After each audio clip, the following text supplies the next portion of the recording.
books and more, and eventually I pulled out a little pink book. There was a cartoonish-looking bear on the cover, and there was a little metal hook and loop closure that had long since lost its matching tiny padlock and even tinier key. It was the diary that I had kept when I was 7. So I thought, well, this will be good. I flipped through the pages, and I was really surprised by what I found there. There were some chronicles of violin recitals and camping trips and lists of books I liked and some really terrible poetry and so on. Much more than that, it was a chronicle of everything that had filled my 7-year-old heart with outrage.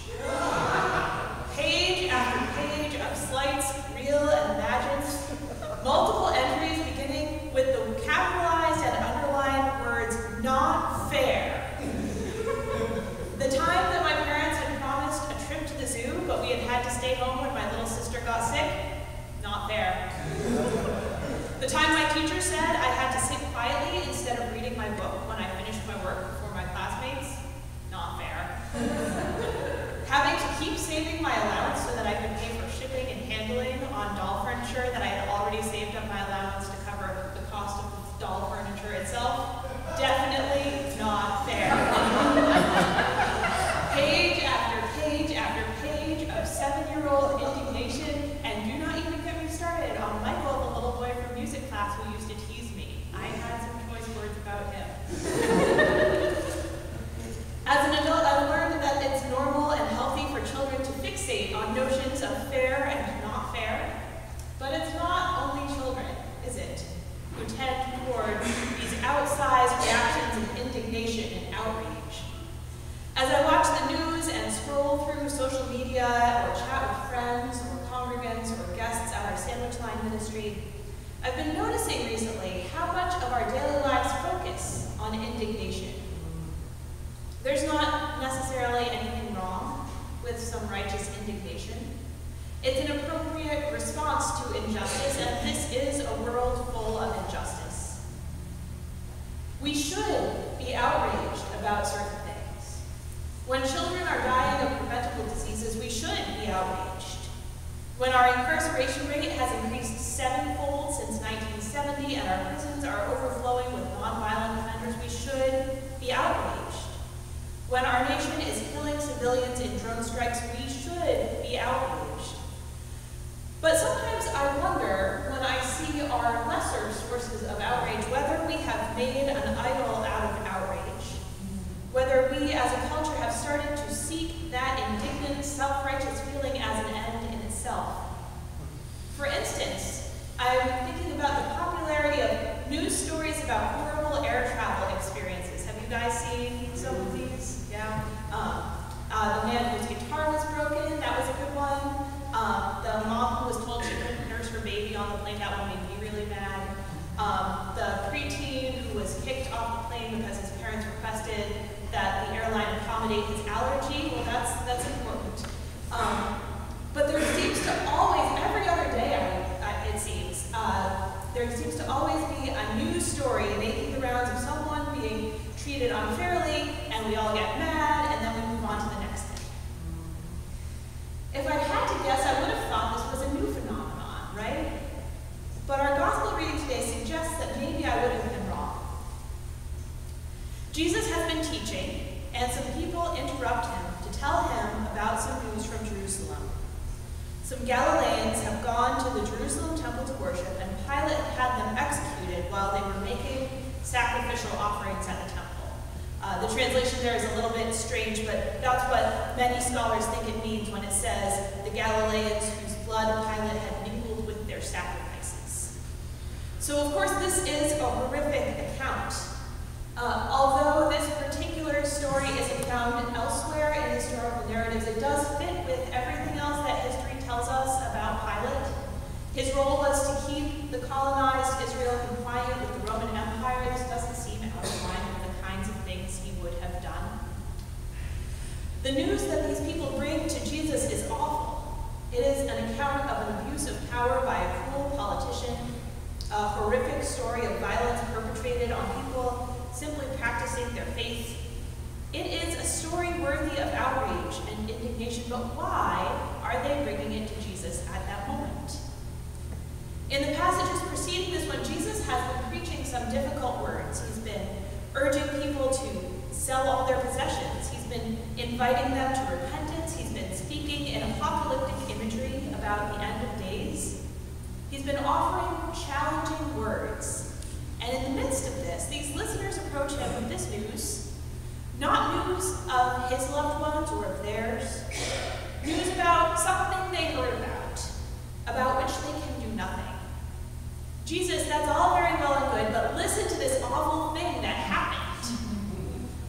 It's news of death and violence offered up as simply a point of information, a diversion or distraction from the difficult things that Jesus has been saying. Do we ever do that? Do we ever turn to outrage over big things or small things as a distraction from the real issues at hand, the things that we can do something about? Do we ever indulge in indignation over things we have no real intention of acting on? Do we ever use injustice as little more than a source of entertainment? It makes me wonder, what kind of reaction are these news bearers looking for from Jesus? What do they want him to do? Do they want him to condemn Pilate and promise change? Do they want him to storm Jerusalem? Or do they just want him to stop talking about things that make them uncomfortable? Whatever they want, I don't think that Jesus gives them what they're looking for.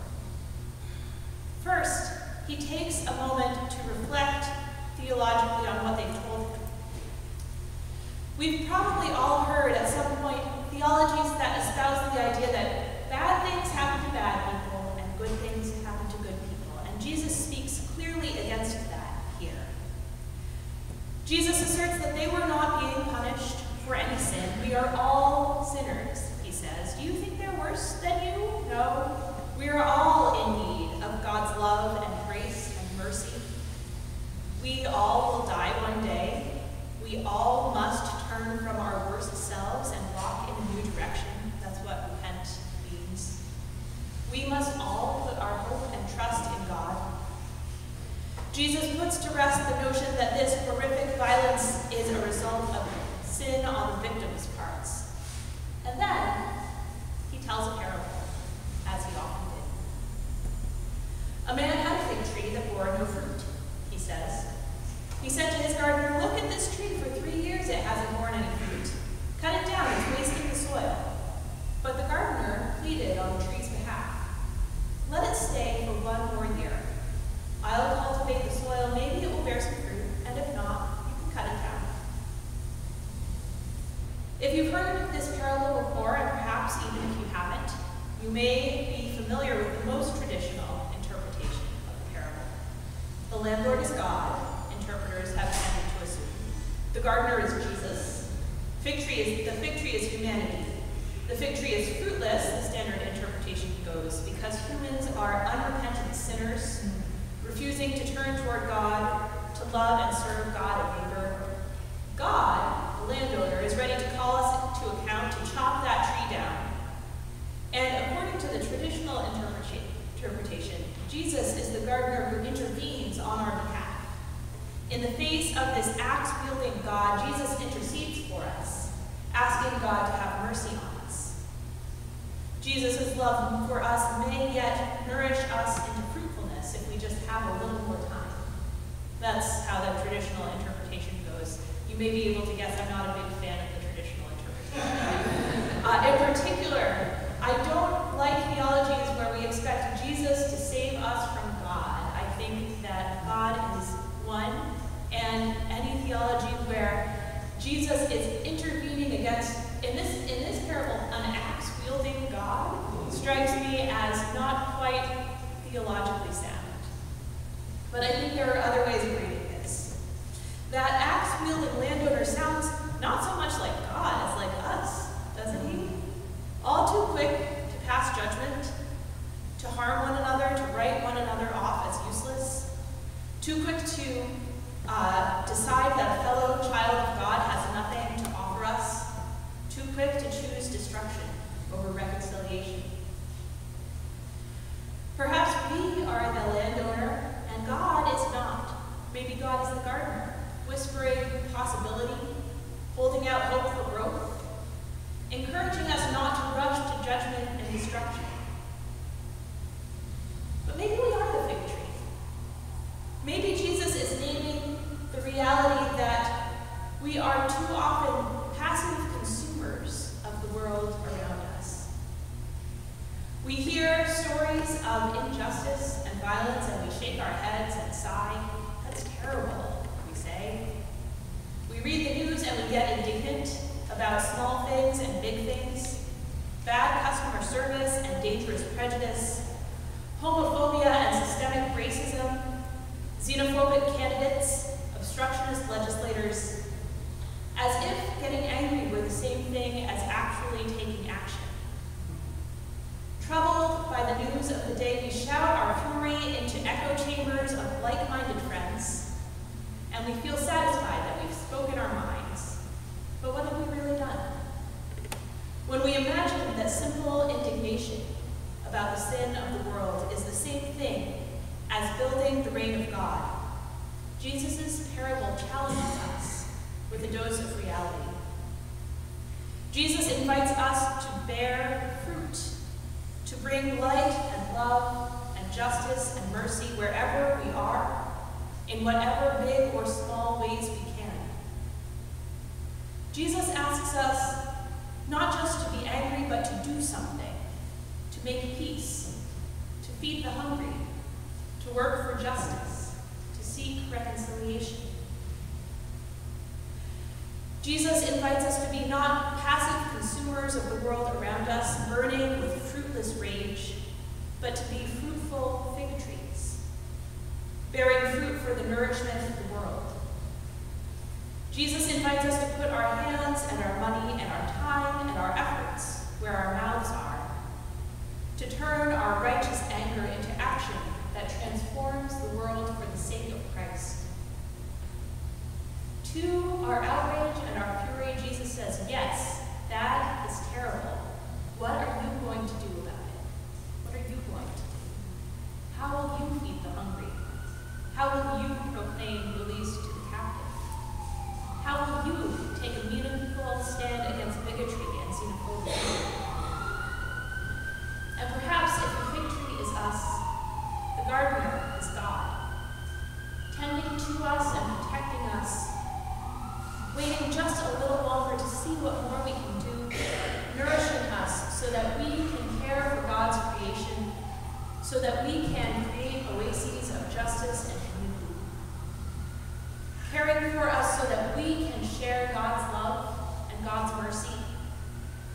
Caring for us so that we can feed God's people with physical food and spiritual comfort and gratitude for the tender care that has been lavished on us by God, our loving gardener, we've known in Jesus Christ.